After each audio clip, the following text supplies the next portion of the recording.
BMC चुनाव से पहले मुंबई में रैली हुई उद्धव ठाकरे, राज ठाकरे की रैली, लेकिन ये रैली मां फ्लॉप हो गई। हालात ये थे कि भीड़ नहीं थी। मंच पर से उद्धव ठाकरे ने सदमे में बड़ा ऐलान कर दिया कि मेरा आखिरी चुनाव है। तो क्या वोटिंग से पहले ही ठाकरे ब्रदर्स ने हार मान ली है? क्या मचा बवाल, क्यों हुआ ऐसा, सब कुछ आपको दिखाते हैं, बताते हैं। आप भी वीडियो को शेयर करें, कमेंट करके अपनी राय जरूर दें।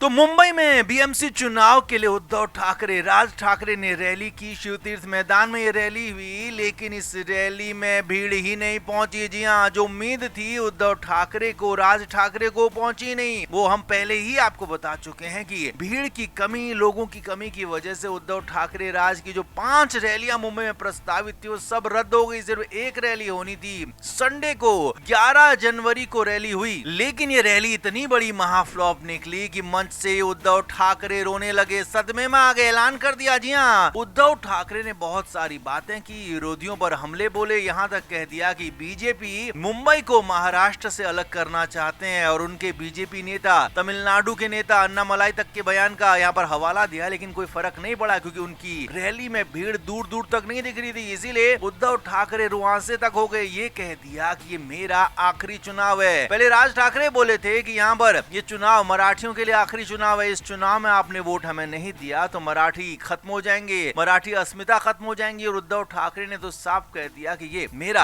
आखिरी चुनाव है और अगर आपने वोट नहीं दिया तो मैं कहीं का नहीं रहूंगा। जी हाँ, साफ साफ कह दिया। तो क्या उद्धव ठाकरे ने मंच से ही संन्यास का ऐलान कर दिया? क्या इमोशनल कार्ड खेला? क्योंकि सवाल यहाँ पर यह भी है कि उद्धव ठाकरे चाहते थे कि उन्हें रैली में बड़ी संख्या में लोग पहुंचे, लेकिन पहुंचे नहीं और अंत में यही हुआ कि उद्धव ठाकरे को मंच से ऐलान करना पड़ा, सदमे में आ गए और ये तक कह दिया कि मेरा आखिरी चुनाव है। और रैली में दूर दूर तक कुर्सियां खाली नजर आई, इसीलिए ज्यादातर पत्रकारों को, मीडिया को भी रैली में जो खाली कुर्सियां थी उनकी फोटो वीडियो तक बनाने नहीं दी गई। उनकी वीडियो बनाने से इनकार कर दिया गया, मना कर दिया गया। सिर्फ मंच को ही फोकस करके, टारगेट करके वीडियोस बनाने दिए गए, फोटोज देने दिए गए और उसके बाद बड़ा बवाल मचा हुआ है। और उद्धव ठाकरे की जो ठाणे की रैली थी उस पर भी इसका बड़ा असर हुआ है। तो कुल मिलाकर उद्धव ठाकरे सदमे में आ गए, वोटिंग से पहले ही हार मान लिए, मंच तक से ऐलान कर दिया कि मेरा आखिरी चुनाव है, प्लीज मुझे वोट दे दो। तो क्या इस इमोशनल अंदाज में, क्या इस तरह से संन्यास के ऐलान के बाद उद्धव ठाकरे को वोट मिल पाएंगे? आप क्या मानते हैं? कमेंट जरूर करें, वीडियो को शेयर भी करें।